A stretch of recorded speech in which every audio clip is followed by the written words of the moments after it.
Karena di sisi lain kan kalau untuk sekarang, untuk pepohonan itu di desa kita ini memang sudah jarang sekali. Sebagian besar dari wilayah kita itu sudah menjadi lahan perkebunan. Untuk daya resap air itu udah sangat kurang sekali. Saat hujan, lebat itu pasti terjadi banjir. Yang terjadi banjir itu mungkin di bawah, di arah Beding 2 dan Batu Hampar. Karena terjadinya banjir tentu yang mungkinnya sudah bisa dipanen karena terbawa air, terkena banjir dan longsor, tentu mereka gagal panen seperti itu.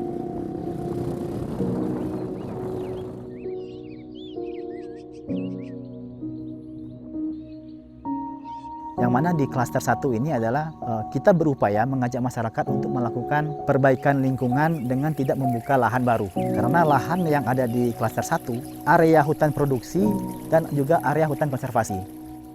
Ya, dan ini memang sulit dibayangkan, tapi kata pakar erosi, kata dia per tahun sekitar 40 sampai 50 ribu truk tanah yang hanyut ke sungai Batanghari.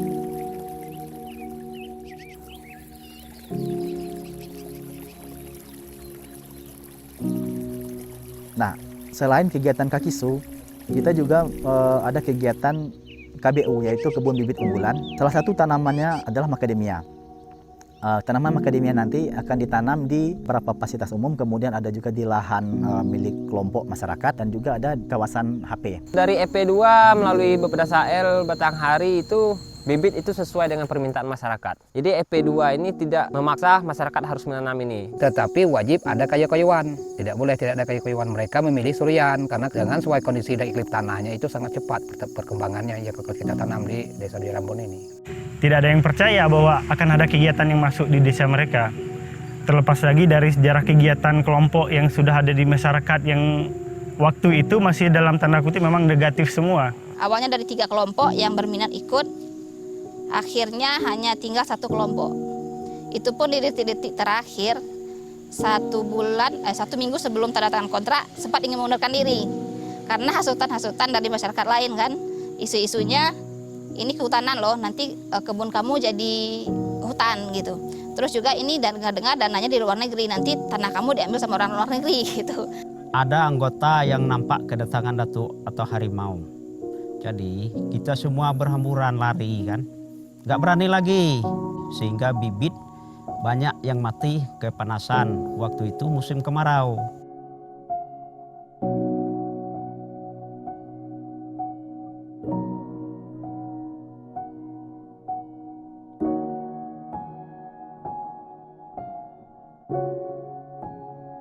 Ini ada bantuan dari Jerman, jadi merasa curiga juga lah waktu itu. Ditanya juga lah kawan-kawan, tanaman ini kita diambil alih oleh orang Jerman. Sedangkan kita Indonesia punya dewe, orang kita dewe, mungkin tidak seberapa lah dia mantu. Pola tanam juga susah kami untuk ngasih penjelasan kepada khususnya anggota kelompok lah. Contohnya masalah teras geludan. Dia manfaatnya kalau di tempat kami, khususnya Batin Pengambang, jadi kemiringan sangat curam, jadi butuh daripada teras geludan. Mereka itu kan terkejut dengan program yang sangat bagus menurut mereka. Dapat bantuan cuma-cuma, itu mereka berpikir sebalik ini apa gitu.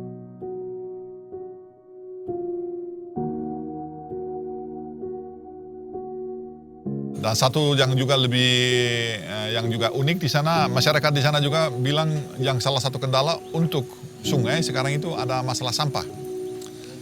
Jadi karena sampah masuk ke kali, akhirnya jadi drainase jadi arus sungai terhambat. Jadi akhirnya sungai kita tidak bagus lagi. Jadi ini kita mau membantu masyarakat dengan pengolahan sampah yang lebih ramah das dan juga sekalian seperti tadi menghasilkan uang juga dengan bank sampah dan ada beberapa.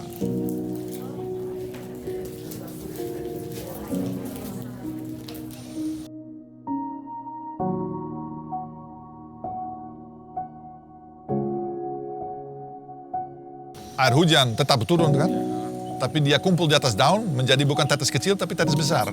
Tetes besar. tanahnya gundul, jadi tetes besar hantam tanah malah lebih rusak daripada tanah yang gundul. Makanya ini ada beberapa hal yang kita ingin mengajak instansi dan perusahaan tersebut, bagaimana bisa enggak kita mengajak masyarakat supaya merubah cara bercocok tanam supaya banjir bandang tidak terjadi lagi.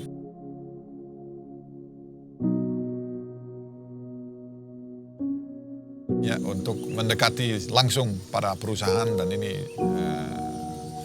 kita ya melakukan beberapa talk show di radio, TV. Jadi ada kita ingin ya seperti tadi yang pengetahuan tentang faktor-faktor perusak das utama kira-kira harus sampai masyarakat, bagaimana caranya supaya kesadaran meningkat dan tidak ada jalan ya harus melalui instansi tersebut.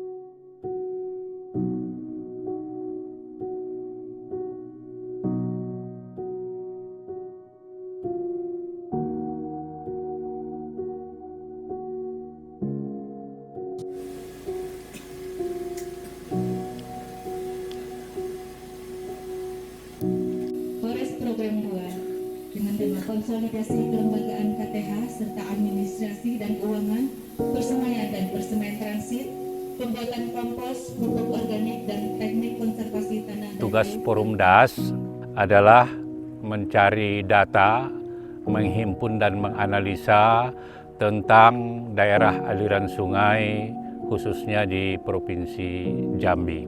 Kemudian kami tentunya mendampingi, membantu BPDAS HL Batanghari Jambi untuk melaksanakan kegiatan-kegiatan dalam rangka pelestarian das Batanghari Jambi.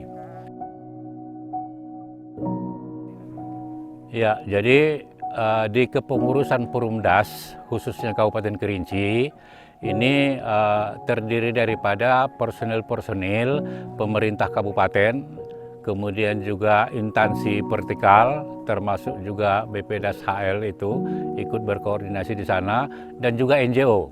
Nah, dengan demikian kita harapkan ini bisa bekerja sama, bahu-membahu untuk melestarikan daripada hutan dan melestarikan das Batanghari.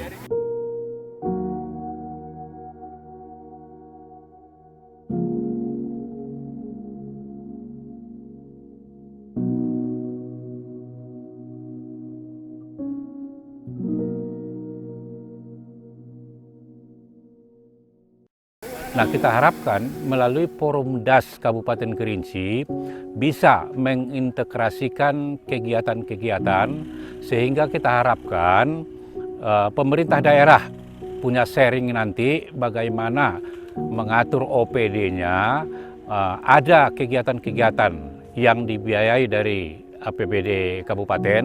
Nah, sehingga nanti dengan adanya kegiatan tersebut juga dari provinsi nanti ada, dari pusat ada, sehingga istilah kami itu kita keroyok bersama-sama lah bagaimana untuk melestarikan das Batanghari ini.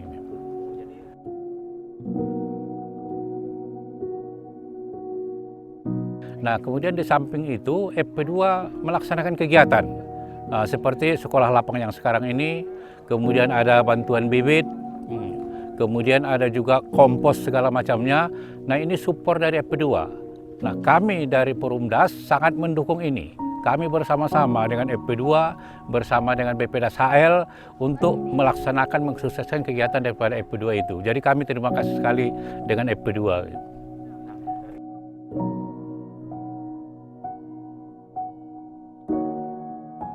UPT dari pusat kita harapkan terus bersama-sama dengan kita untuk upaya melestarikan das Batanghari. Sehingga kita harapkan das Batanghari itu nanti ke depannya akan lestari.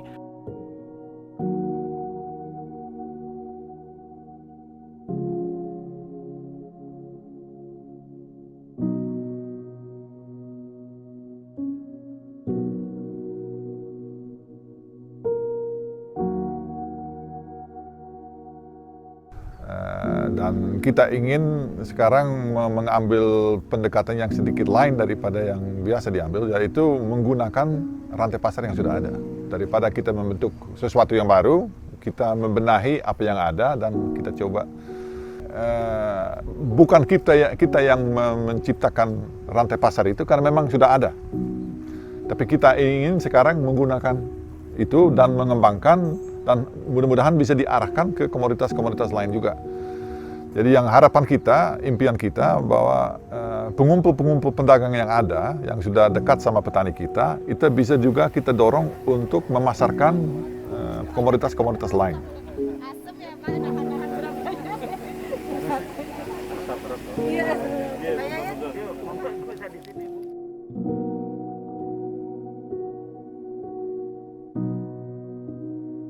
Nah, sudah lah dapat motor kemarin dong, panen yang kemarin.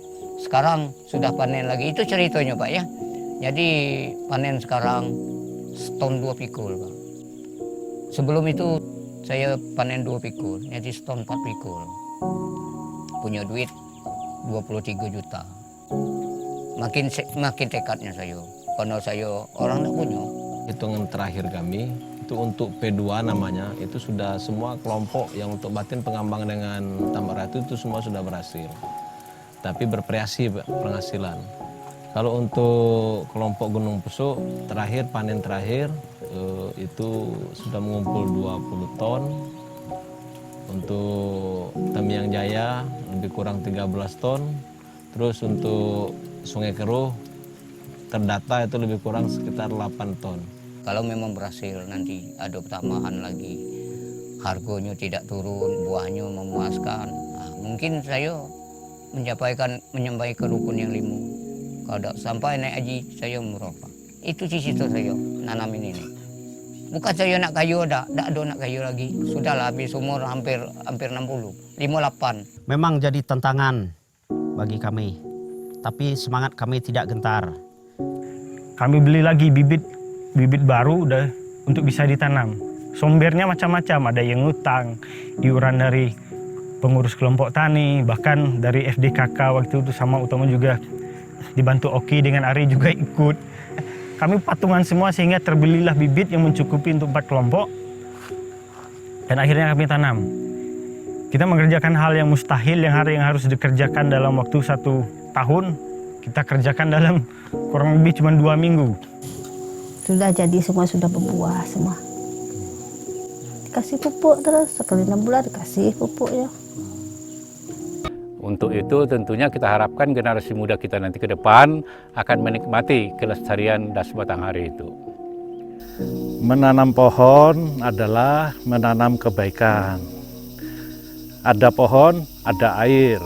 Ada air, ada kehidupan. Ada kehidupan, pasti ada kesejahteraan. Oleh sebab itu, makanya hutan untuk kehidupan dan kesejahteraan masyarakat.